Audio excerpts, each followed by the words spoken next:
Bonjour à tous, au menu de ce lundi, un mini-site pour le C4 Cactus. La Lamborghini Huracan fait déjà fumer ses pneus et l'Aube, sportif préféré des Français. Avant cela, les révélations Auto Plus sur le premier couac d'un radar mobile.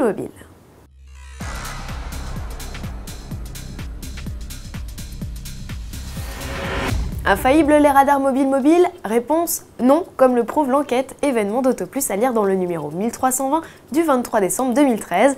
Alertés par un lecteur, nos enquêteurs ont mené l'enquête et sont allés constater sur le terrain qu'une automobiliste s'était bien fait flasher à tort. L'avis de contravention fait état d'un excès de vitesse sur une route limitée à 50 km/h. Or, comme vous pouvez le voir sur nos images exclusives, l'entrée de la ville est à 100 mètres du lieu de l'infraction. Les gendarmes ont oublié de régler leur radar embarqué à la bonne vitesse en quittant l'agglomération. Alors si vous aussi vous vous êtes fait flasher et que vous avez un doute, suivez les conseils d'Auto Plus, à retrouver dans le numéro 1320 dès à présent au kiosque, sur iPad et très prochainement sur Windows 8. Et oui, Auto Plus lance une toute nouvelle version de son application où il sera possible, courant janvier, d'acheter ou de vous abonner à votre journal automobile préféré. Pour l'heure, 2 numéros sont offerts et ils sont à découvrir dès maintenant sur notre nouvelle interface à télécharger gratuitement sur vos tablettes, PC et Xbox. Outre les actualités et le JT quotidien, profitez d'une rubrique inédite, les 720. Naviguez dans l'habitacle d'une centaine de voitures comme si vous y étiez. Pour télécharger notre application, donc tapez Auto Plus dans le Windows Store. Le C4 Cactus fait déjà le buzz sur le net et entretient le mystère sur un mini-site spécial. Le futur SUV de Citroën s'y dévoile à travers des photos plus ou moins floues.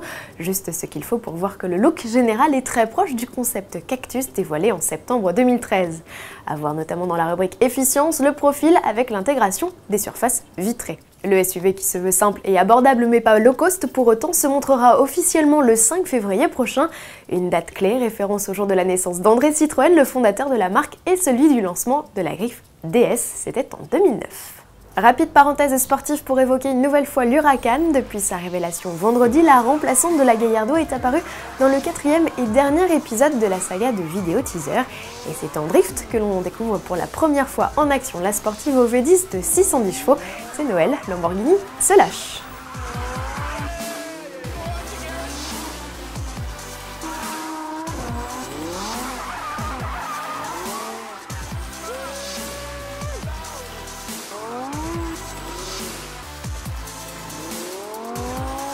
Terminons avec deux sportifs. Le premier, vous le connaissez tous, puisqu'il s'agit de Sébastien Loeb.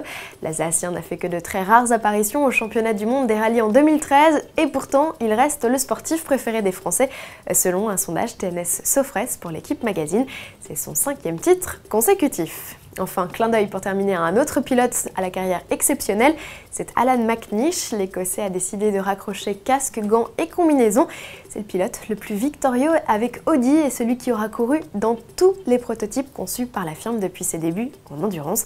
McNish, triple vainqueur des 24 heures du Mans, s'était aussi essayé notamment à la F1 en 1990 ou au DTM en 2005. À demain.